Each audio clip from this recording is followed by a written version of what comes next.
ઓરા એટલે શું? જે ઓરા વિશે થોડી માહિતી આપો. ઓરાનો મતલબ થાય છે the outer layer of the body, અને એ ઓરા દ્વારા નિર્જીવ અને સજીવ બંનેનું પ્રતિનિધિત્વ થતું હોય. એટલે કઈ રીતે? જેમ કે તમે શોરૂમની અંદર તમારો શર્ટ લેવા માટે ગયા, પણ અમુક શર્ટને તમે જુઓ તો તમને એવું થાય કે આ મારો જ છે, આ મારે એને પરચેસ કરી નાખવો છે. અને અમુક વસ્તુ મોંઘી હોય, તમને કોઈ ફ્રી પણ આપતું હોય, પણ તમને એવું થાય કે મારે જરૂર નથી, એટલે કે તમારા માટે અનુકૂળ નથી. એક નાનું બાળક છે, એમાં એક દીકરો અને દીકરી છે. તમે ડોલ લઈને આવો તો દીકરી એને લઈ જાય, પણ કાર લઈને આવો તો દીકરો એને લઈ જાય. તો એની ઓરા એને સિલેક્ટ કરે છે કે મારે આ જોઈએ છે અને મારે આ નથી જોતું. એમ આપણા શરીરની અંદર અલગ અલગ પ્રકારના ગ્રહોનું પ્રતિનિધિત્વ હોય. એટલે સૂર્ય પ્રધાન વ્યક્તિ હોય, મંગળ પ્રધાન વ્યક્તિ હોય, રાહુ પ્રધાન હોય, એ પોતાના સ્વભાવ પ્રમાણે એનું ઓરા સ્ટ્રક્ચર એક ડેવલપ થાય. હવે જ્યાં જાય ત્યાં એ ઓરા સ્ટ્રક્ચરને છોડતો જાય. એટલે કે એક 10 માળનું ટાવર હોય, જેના બાલ્કની સરખી, કિચન સરખા, બેડરૂમ સરખા, પણ એ 10 માળની અંદર જે લોકો રહે છે એ પોતાની ઓરા પ્રમાણે એ એના મકાનનું મેન્ટેન થતું હોય. એટલે તમારી ઓરા ફ્રીક્વન્સી સપોઝ 12.5 છે, તો તમને 11.5થી લઈને 13.5 સુધીની ફ્રીક્વન્સી સેટ થશે.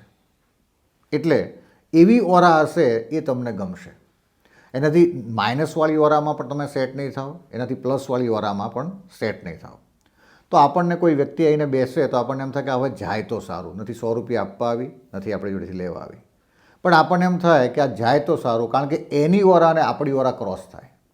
કોઈ વ્યક્તિ આવે અને આ બેસે તો સારું આપણને લાગે, કારણ કે એની ઓરા અને આપણી ઓરા સેટ થઈ. આ જે ઓરા છે એના ઉપર આખા જગતનો આધાર છે. જેમ આપણે કહીએ ને કે કોઈ વ્યક્તિ એવું કહે મને આ એરલાઇન્સ જ ગમે છે, મને આ રેસ્ટોરન્ટમાં જ જમવું ગમે છે, મને આ જગ્યાએ જ કોફી પીવી ગમે છે. હવે એના રો મટીરિયલ્સ તો એક જ છે, પરંતુ એની ઓરાને આ સેટ થાય છે એટલે એને સિલેક્ટ કરે છે. તો ઓરાને સમજવું પણ બહુ જરૂરી છે. ઘણી વ્યક્તિઓ નેગેટિવ ઓરા સાથે જન્મ લેતી હોય, પણ ગુરુદેવની કૃપાથી ઓરાઓ પોઝિટિવ થઈ શકે. અને ઘણી વ્યક્તિઓ નેગેટિવ ઓરાને જનરેટ કરે. એટલે યમ યમ ચિંતયતિ કામમ તમ તમ પ્રાપ્તોતિ નિશ્ચિતમ. જે જેવું જેનું ચિંતન કરે છે તેવું તેને તે પ્રાપ્ત થાય છે. તો તમારી ગાડી છે, અને તમારા મિત્રએ પણ ગાડી લીધી, અને એક જ બ્રાન્ડની, એક જ મોડલની સેમ દિવસે તમે કાર લીધી, પછી 1 વર્ષ પછી તમે એકબીજાની કારમાં બેસશો તો તમને અલગ અલગ ફિલિંગ્સ આવશે. તમારું શર્ટ એ તમારું છે, અને તમારા મિત્રે પણ એ દિવસે શર્ટ લીધું, પણ તમે તમારા મિત્રના શર્ટ પહેરશો તો તમને અનઇઝીનેસ ફીલ થશે.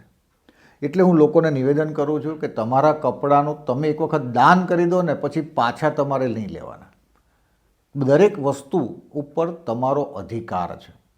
અને અમેરિકામાં તો એવા સાયકાટ્રિસ્ટ છે, એવા લોકો કામ કરી રહ્યા છે કે જે વ્યક્તિ ખોવાઈ ગઈ હોય, જતી રહી હોય, એના ચશ્મા, પેન, મોબાઈલ, કપડાં લઈને જાય, અને પેલી વ્યક્તિ એઝ્યુમ્સ કરી શકે કે આ વ્યક્તિ ક્યાં હશે અને ક્યારે પાછી આવશે. પણ આ અનનોન સાયન્સ છે, હિડન સાયન્સ છે, અને સમજતા કદાચ ઘણા બધા વર્ષો લાગશે. પણ હું તમને જણાવું, ઓરાનો મતલબ થાય છે outer layer of the body, જે ઉર્જા માઇક્રો ફ્રીક્વન્સીમાં હોય. એટલે આપણા ત્યાં ઘરે રો મટીરિયલ્સ એક જ હોય, પણ પત્ની દાળ બનાવે, મમ્મી દાળ બનાવે, દીકરી દાળ બનાવે, બેન દાળ બનાવે, એ બધી દાળનો સ્વાદ અલગ થઈ જાય. ભલે એક જ રો મટીરિયલ છે કે તમારે તે એક જ બ્રાન્ડની તુવેર દાળ આવી હોય. તો આ જે ભાવ જગત છે એના ઉપર ભારતનો બહુ આધાર છે, અને જે ભાવ જગત છે એ જ તમારી ઓરા.